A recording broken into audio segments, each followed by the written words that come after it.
ঢাকা বিশ্ববিদ্যালয়েও 7 কলেজের শিক্ষার্থীদের সংঘর্ষ থামাতে এগিয়ে গিয়েছিলেন বৈষম্যবিরোধী ছাত্র আন্দোলনের আহ্বায়ক হাসনাত আবদুল্লাহ।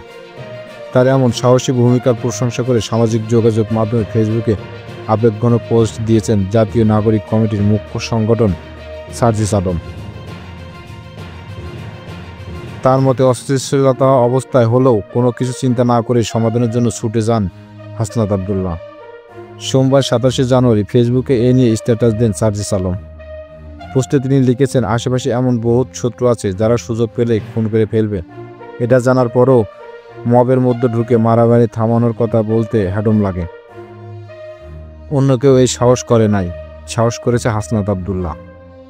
সাহস করার জন্য হাসনাতকে মাথায় তুলে ফেলতে হবে সেটা বলছি না, তবে ন্যূনতম অ্যাপ্রিসিয়েটটা অন্তত করতে শিখেন।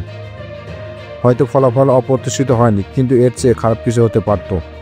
সবচেয়ে বড় কথা, উদ্দেশ্য সৎ ছিল।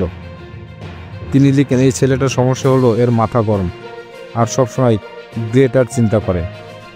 কিন্তু সত্যি এটাই যে মাথা গরম বলেই সে জুলাইয়ের ভিসি চত্বরে গায়েবানা জানাজার শেষে যখন সবাই পুলিশের টিয়ার সেল, সাউন্ড গ্রেনেড আর ছোড়ার বুলেটের দিক বিদিক ছুটে যাচ্ছিল, তখন এই ছেলেটা সর্বপ্রথম স্রোতের বিপরীতে গিয়ে ওই পুলিশের দিক 2 হাত প্রস্তুত করে এগিয়ে যাওয়া আর বলে, we are open to kill.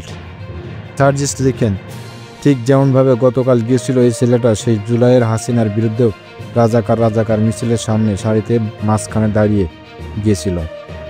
যখন অনেকে নিজেকে সেফ জোনে রাখছিল, এই ছেলেটা সর্বপ্রথম এবং একা সচিবালয়ে আনসার লীগের বিরুদ্ধে রাস্তায় নামে এবং পরবর্তীতে ঐক্যবদ্ধ চেষ্টা সচিবালয়ে অনেকটা সুরক্ষিত হয়ে ওঠে।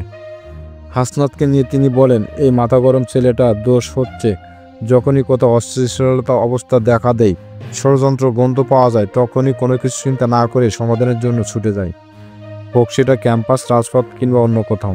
সার্জিস আলম স্ট্যাটাসে আরও উল্লেখ করেন, আপনারা যারা শুধু ঘরে বসে সোশ্যাল মিডিয়ায় ঝড় তুলতে পারেন, তাদের মতো সেফ গেম প্লে না করতে পারাটাই হাসনাতের সবচেয়ে বড় সমস্যা। কিন্তু তিক্ত সত্য এটাই যে এই মাথা গরম স্বভাবওয়ালা খ্যাপা তরুণ প্রজন্মের কারণেই এই নতুন বাংলাদেশ। তিনি বলেন, বাংলাদেশে এখনও কত রকম স্বার্থ আর ধান্দা সেটা আমরা বুঝি।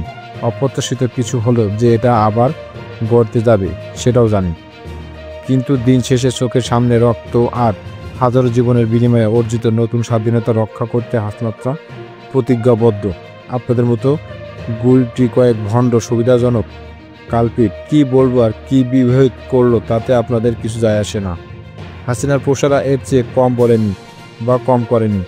মিনিমাম কমন সেন্স থাকলে বোঝা উচিত কারা করেছে, কেন করছে।